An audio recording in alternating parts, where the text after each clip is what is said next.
乌鲁木齐哈萨克族文化人加纳古里朱马泰2月10日傍晚被该市沙依巴克区国保警察从其母亲家带走，至今已超过70个小时。据加纳古里被捕前说，上周三下午，他接到了自称是美联社记者前往他家采访的请求。哈萨克斯坦阿塔图里克志愿者组织成员努尔别克对自由亚洲电台解释事发情况时说，加纳古里在2月8日下午4点27分时接到了一个自称美联社记者从北京打来的请求专访他的电话。2月10日傍晚5点40分时，加纳古里就被乌鲁木齐市公安局沙依巴克分局国保大队抓走了。根据加纳古里提供给努尔别克的电话号码截图，连续2天致电北京那位自称是美联社记者，核实对方身份时，始终无人接听或显示无法接通。加纳古里曾经因为公开谴责新疆官员侵吞牧民的补偿费，5年前被关入了看守所和再教育营2年。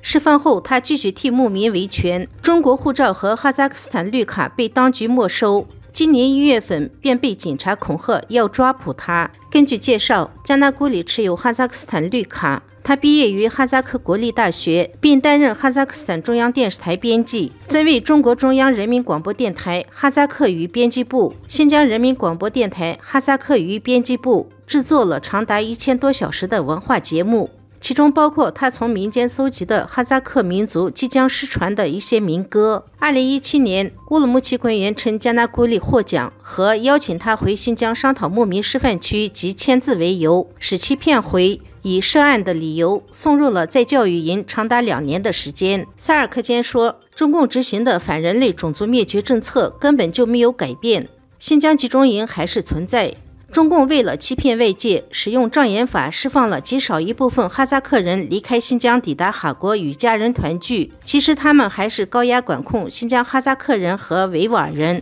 加纳古里的案件足以证明中共的无耻嘴脸。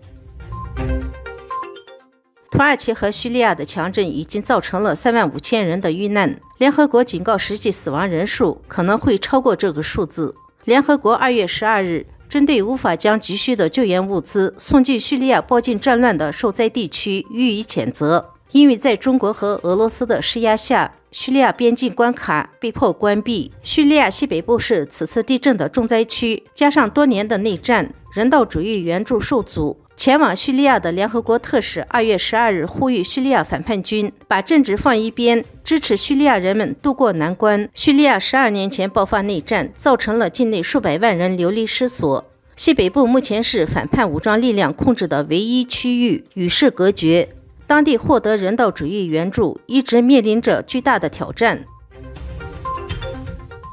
2月12日，美国军方在美国总统拜登的指示下，在加拿大边境附近的休伦湖上空击落了一个飞行物体。这次行动标志着连续第3天在北美上空击落不明物体，也是最近美国军方击落的第4个飞行物体。一名高级官员12日对美国有线电视新闻网表示，这个八角形的物体当时在密西根州上空6100米的高空飞行，在即将飞越休伦湖时被摧毁。